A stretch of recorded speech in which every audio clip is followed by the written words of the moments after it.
an application of something that we learned in the context of the molinette, right? And it's a way to apply it in a linear fashion. So I'm gonna have my partner go into forward ochoes, whichever way I prefer to take my partner into forward ochoes. This is one way. Going to the cross is another way. Whatever you prefer. Now, in the forward ocho, I have the opportunity to make lapises because the lapises are created in this space as she is taking the step.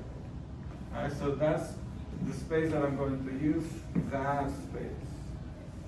Alright, so I'm going to start the lapis on my, when she's going to the left, so that means I use my right.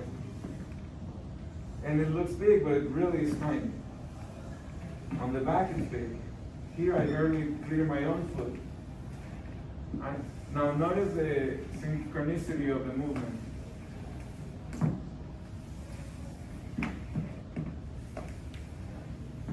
So I go when she's stepping, when she's split way, because that's where the space is created.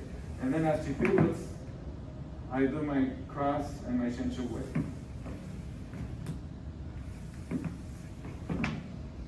That's if I'm kind of like doing it more, you know, I don't know, robotically, just to show room, back. 1, 2. Step, lapis, pivot cross. Step number 1, lapis number 2, pivot cross is 3 together. 1, 2, 3 together. 1, 2, 3 together.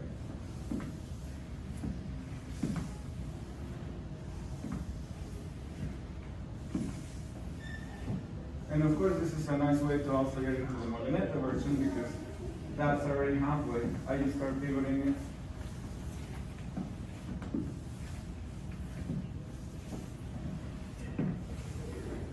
Or to get out of it, right? So maybe you dance a whole tanda like this.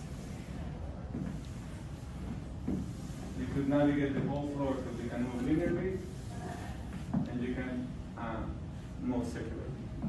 We also talked about this side of the embrace to have it more open. There's space in between the armpits to air it out. And then also space here as well, so that it never comes inside of the partnership, but always out. And then for Dorothy, we talked about having more precise stepping, and the way to do that is to really use our standing leg to push ourselves onto our other foot, and we're gonna roll our weight as we transfer. So one of the exercises we did was doing a block so that we could work on all of our steps. So we had the forward step, forward, pushing side, and then back, back, and side.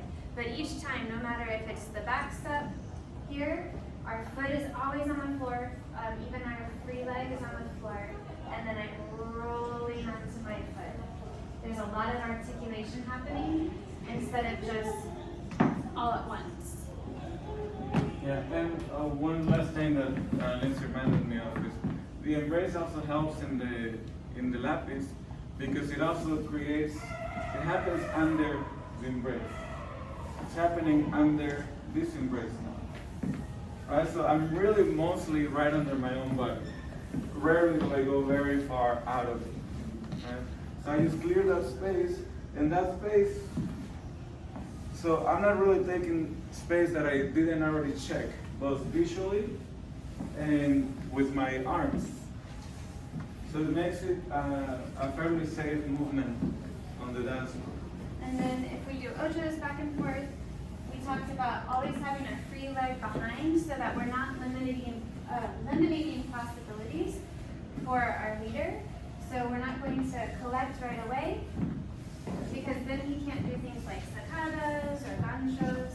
So we always have the free leg trailing behind.